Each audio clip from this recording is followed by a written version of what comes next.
Welcome to Inner Compass. I'm Karen Saupe. Do you think in words, in pictures, or in patterns? Did you know that we don't all process information the same way? My guest today has put her remarkable brain to work observing animals to illuminate the mysteries of how all kinds of brains work. Join us on Inner Compass.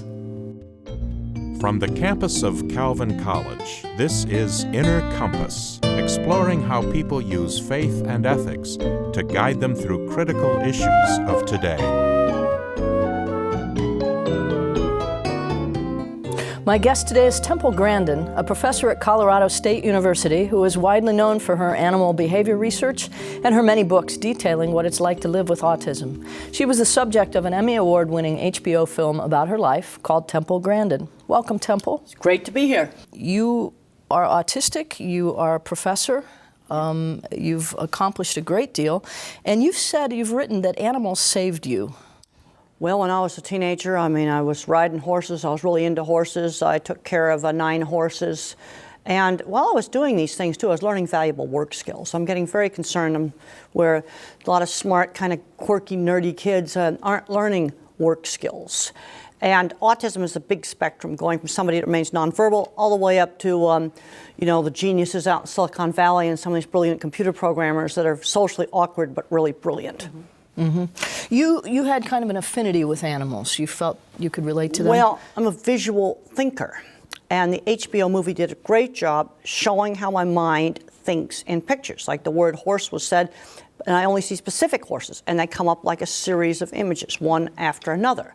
Now, I thought everybody thought in pictures. I didn't realize that my thinking was different until I wrote Thinking in Pictures and started asking people about how they think. And all that has to do with prefrontal cortex activity. Well, in fact, research in autism shows that people on the spectrum tend to think with the visual parts of the brain, which are back in the more back half of the brain. And you found that there are three general patterns of thought, right? Can you explain That's what I have found. I've talked to a lot of people, and originally I thought everybody on the autism spectrum thought in pictures.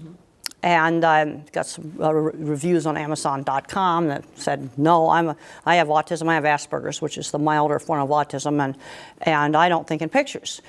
And so then I first started out with just 2 groups, thinking in pictures and thinking in words, being verbal. But then, a little later on, after reading some other books, I realized there's a third type. It's a pattern thinking mind. It's kind of the mathematics and the music mind.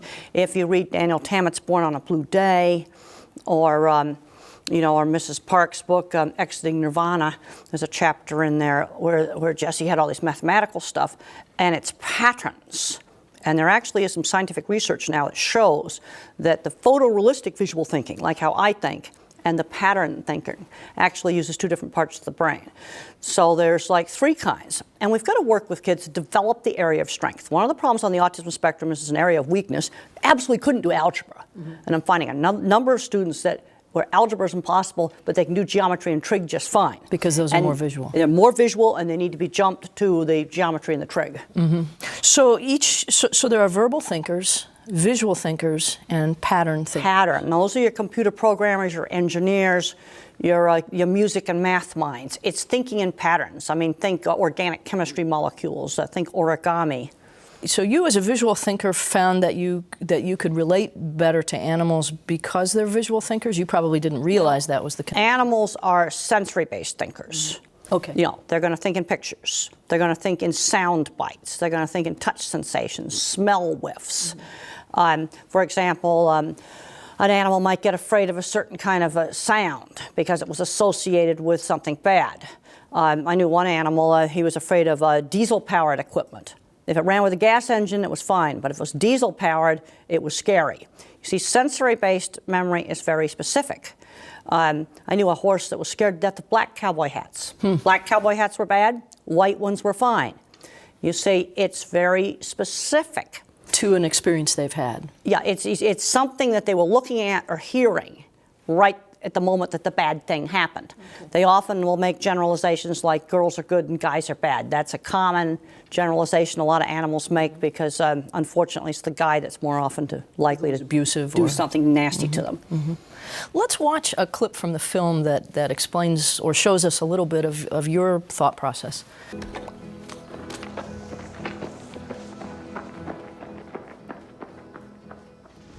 idea what your major might be?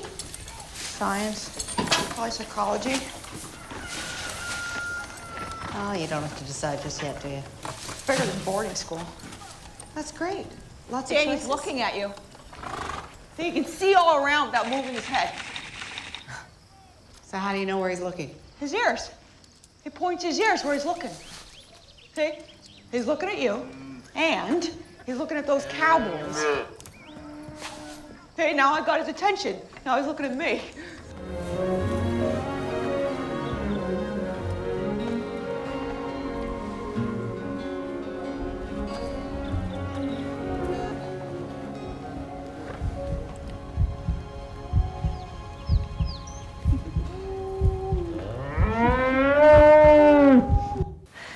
So you notice sensory details as well. Well, one thing I try to teach my students when I do my livestock behavior class is you've got to observe detail. What are its ears doing? You're seeing the whites of its eyes, because if you see the whites of the eyes, the animal's getting scared or getting upset. You know, what is the posture like? I mean, dogs have all kinds of different postures. I mean, when they're happy, when the butt's wiggling back and forth with the tail, they're really happy. When they bow down like this, they're happy. They're kind of stiff and the tail's up and the tip's wiggling, that might be aggression. You know, you'll be aware of those different body postures. It's been very interesting to me over the years to learn to read my cat and his behavior, because I wasn't used to cats, and to know that the wagging tail isn't a good thing the way it is with a dog. Cats, a wagging tail is, and they're getting angry, they're getting upset. Many human thinkers see the forest but not the trees. Well, the problem is when you think in words, you tend to drop out detail. There's actual research that shows this. For me to get a concept, I have to make it with specific examples. Like when I was a little kid, how did I learn that a cat wasn't a dog? Well, all the dogs go in the dog file, and all the cats go in the cat file. Visually. Visually. But then when our next door neighbors got a dachshund, it was the same size as a cat. And I go, well, why is this dachshund not a cat? So I looked at her and I looked at her and looked at her. And I had to find a new way to visually sort. All dogs have the same nose shape. So if you have the two animals of the same size, I could use nose shape to separate the dogs from the cats. But it's all specific. Concepts are learned by taking specific examples and putting them into file folders in the brain. And verbal thinkers tend to just sort of generalize and lose Verbal the thinkers specifics. tend to overgeneralize. I've been doing a lot of work on writing animal care guidelines for major meat plants and ranches and things like this. And I find that the verbal mind wants to write something like, handle them properly, give them enough space. What does that mean? Because I got to teach an auditor how to go, or an inspector out there, how to go out there and judge enough space. No, you've got to say a certain amount of square feet. You've got to say something specific. Okay. And the brain research shows that the normal human mind tends to drop out the detail. I know I drop out details. One of the things that I found interesting, you've written about this, and other autistic people have described sometimes face blindness or a difficulty reading other human emotions. Well, I have a hard time remembering someone I've just met briefly. I mean, I recognize people I'm around all the time. Now, the big facial emotions I understood, smiling, anger, that I understood. But the little subtle eye signals, I didn't even know they existed until I was 50 years old and I read about them in a book. Wow. But and yet, at the same time, as a very young person, you could read animals. I mean, you seem to notice. It struck me as so interesting that you would notice the way the horse's ears were pointing, but that you wouldn't see similar characteristics on a human face. Well, the horse's ears are a little more obvious. You know, one of the things that strikes me is how interested humans are in all this social stuff, where I get interested in technical things. Yeah. Because some of the most fun time I ever had in my life was out doing things with other people. Okay, we're out riding together, we're out building something together. When I was working on my design business, we're out there trying to figure out how to build something, out there with the other techies, discussing technical stuff. In fact, there's a lot of people on the mild end of the autism spectrum that work as computer programmers. They're that brilliant, quirky maintenance guy that keeps a plant running. Right. So one of the big things I'm interested in talking about is jobs for people that are quirky and different. Absolutely. And I'm very concerned about all the hands-on things being taken out of the school. The art classes, the shop classes, the sewing classes, music classes. These were the kind of things that saved me. It was art and sewing when I was little, then a little later on it was wood shop and riding horses. If I hadn't had those things, I mean, it would have just been terrible because those were the things I could be good at. So it was really finding the projects that met your talents and met your skills. And if we have three kinds of brains, we need three. Do you think three channels of education, or do we need to I think we strengthen need to have all three in education everyone? where we just strengthen all three. And we need to start learning how to, do more better on critical thinking. I think these hands-on classes teach problem-solving skills. Right. Because I found today, and I've been doing autism talks for over 25 years now, that some of the young parents today, their problem-solving skills aren't as good. They've got Google right there in their computer, and they can find out anything they want. But they're asking me how to find a college for their kid. I said to type the name of your state into Google and then write college after it. You write that you found your place on a continuum. Do you speak for all autistic people, or is each one different? Well, autism is a big continuum, and the kind of careers that would be suitable for somebody that's nonverbal might be, janitorial work, putting groceries on the shelves in the supermarket. But you have someone on the other end of the spectrum. A suitable job would be computer programming, being a scientist, being an artist, being a technical writer, and so we got to find the right careers. Because I'm seeing too many kind of smart, geeky kids, and Asperger's is just a medical term for smart, geeky, socially awkward kids. And I work in a technical industry, and there's the, baby boomer maintenance man, whole 60s hippie, but he can fix any piece of equipment in the plant. And he's managed to keep that job. And that gets back to, in the 50s, social rules just being pounded in. And they were able to keep jobs. Where I'm seeing a teenager today, well, they weren't taught to say please and thank you. They weren't taught being on time and stuff like that. And they're not showing up to work on time. So they don't, or they just talk back to the boss in a really bad way. They haven't learned even the simplest social rules to keep a job. And you go out to Silicon Valley, I mean, half the people out in Silicon Valley are going to have Asperger's. I mean, those are the people that are good at doing computers. And we've taken the hands-on classes out of the schools that are the classes that get some of these kids turned on and getting into a career like auto mechanic. That's a good job. They're not going to send that job overseas. Doing programming, doing engineering, doing art. What I basically do is industrial design.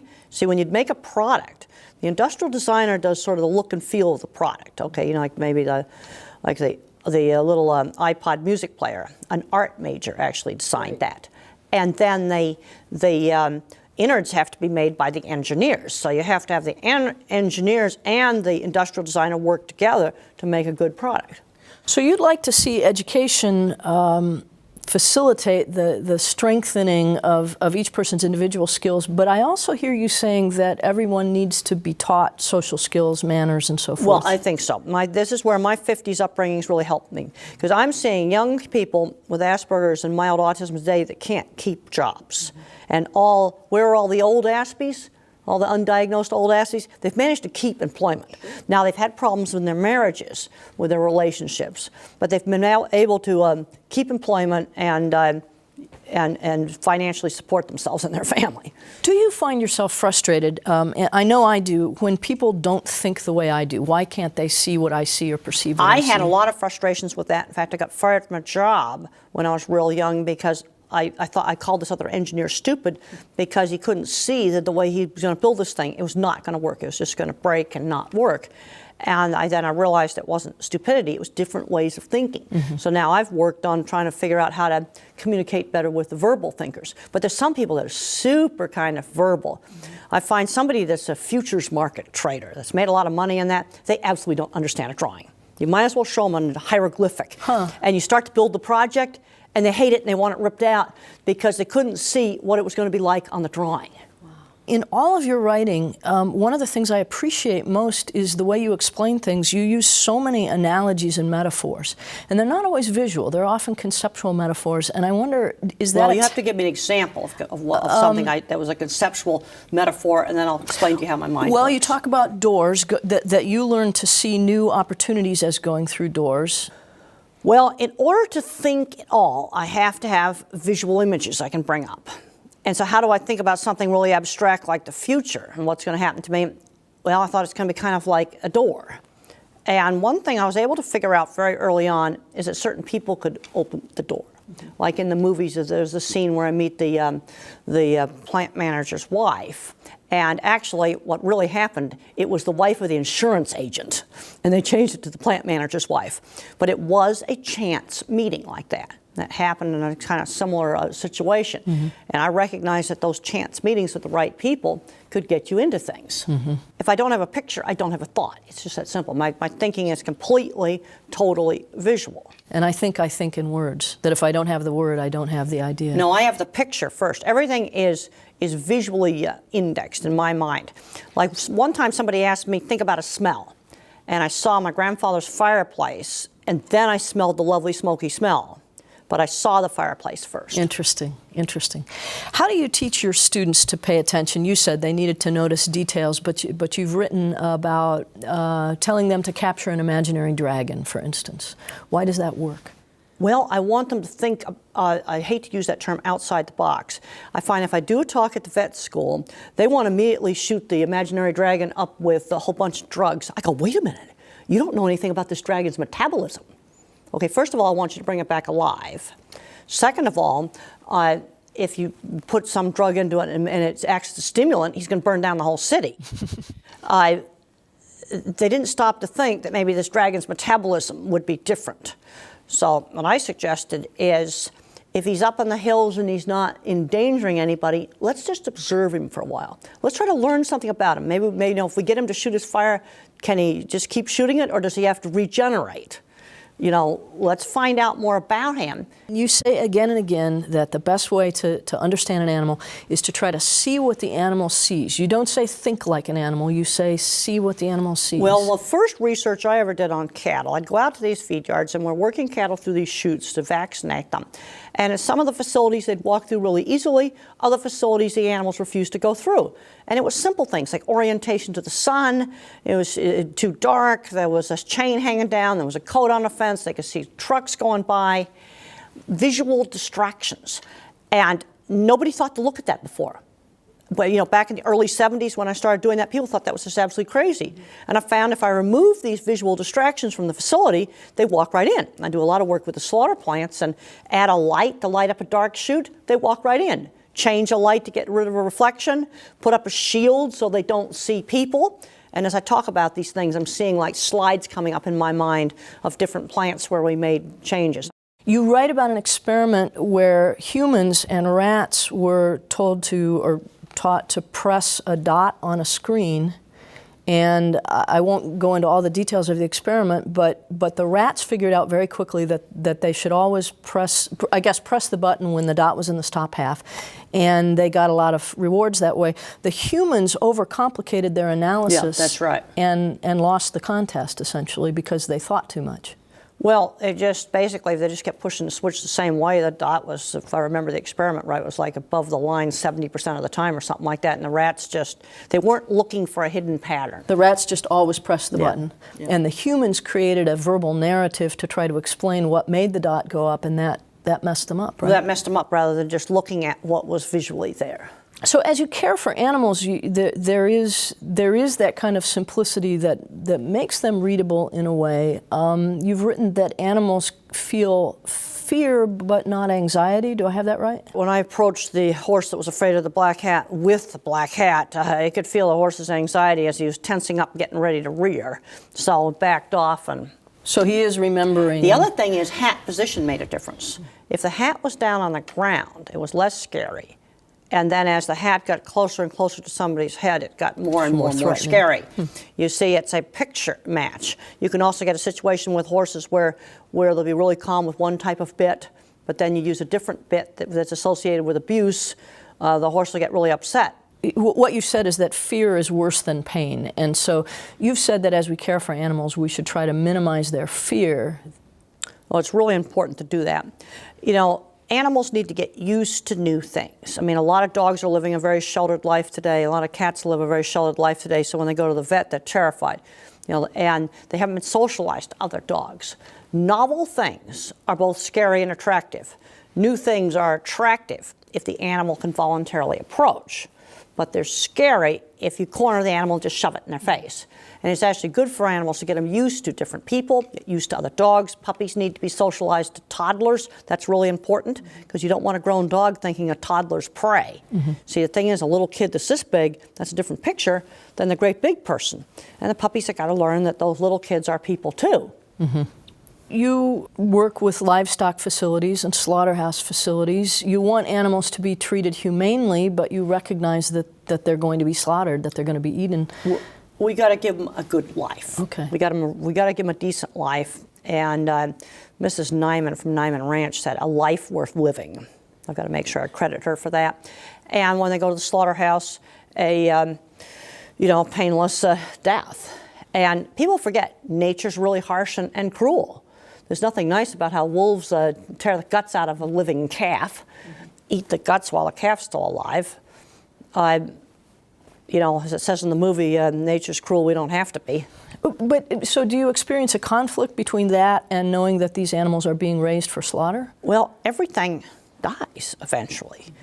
And we just pick the time that the animal dies. We've got to give it a good life. And I get very concerned about animal welfare issues such as chronic lameness. In our dairies today, 24% of the cows are lame. And there's a variety of things that have caused this. We're breeding for more and more milk. They're living on concrete. But there is a big difference between a well-run dairy and a poorly run dairy. Well-run dairy can get it down to 5%. That's not giving a dairy cow a good life if a quarter of your cows are lame. Right. So it's been interesting to me to see how your ideas about, for instance, plant auditing systems. You write a lot about basic instincts in animals, for instance, the seeking behavior. And one of the things you've said is that you've really figured out how to turn on the seeking system in humans as you give them, for instance, you would give them a 5-point checklist of safety measures for animal care and leave it to them to find the ways to create safe conditions. Well, the principle I use in auditing a slaughter plant is what's called HACCP, Hazard Analysis Critical Control Points. And that's originally used for food safety. In other words, you can't measure everything in the plant. But what are the few critical control points that measure a multitude of problems? Like lameness. Lameness, there's 10 different things that cause lameness. I don't want to go into all of that. But instead of measuring those 10 different things, I'm going to measure lameness. It's the outcome variable, and it's also a very severe welfare problem. Okay, I can measure how much cattle fall down at a plant. That can be caused by slippery floor or be caused by rough handling, or maybe there's something wrong with the animal. You see, that's an outcome. I can measure how much squealing and mooing is going on.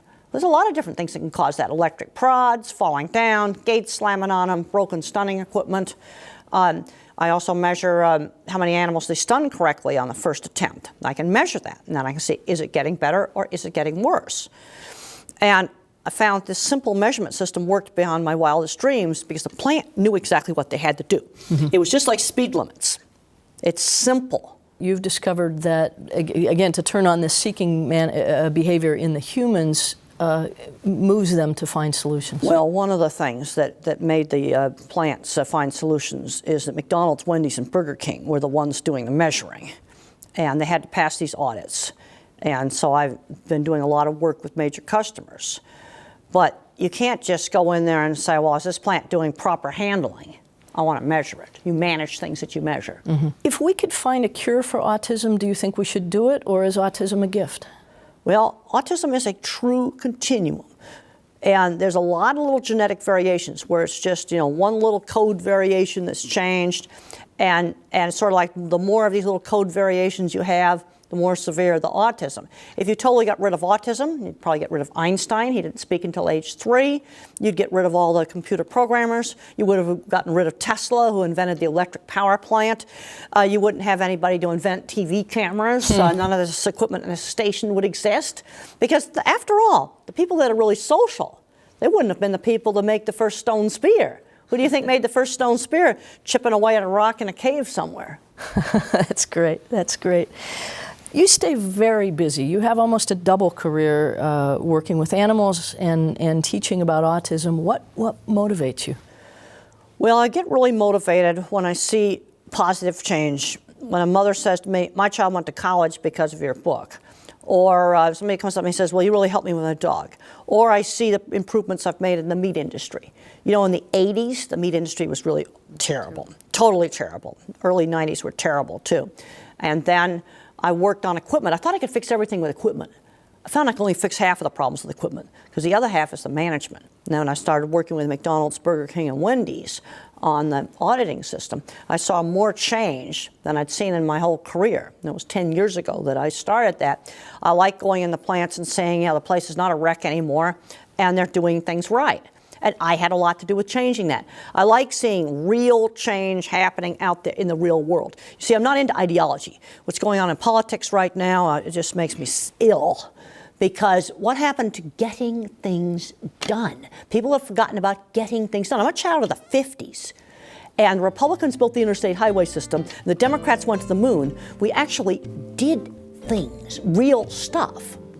Thank you for all the stuff that you have gotten done, and I hope you'll continue writing so the audience and I can continue to learn from you. Well, thank you very, very much. My guest today has been Temple Grandin, a professor at Colorado State University who is known for her animal behavior research and her many books about autism. She was the subject of an HBO film called Temple Grandin.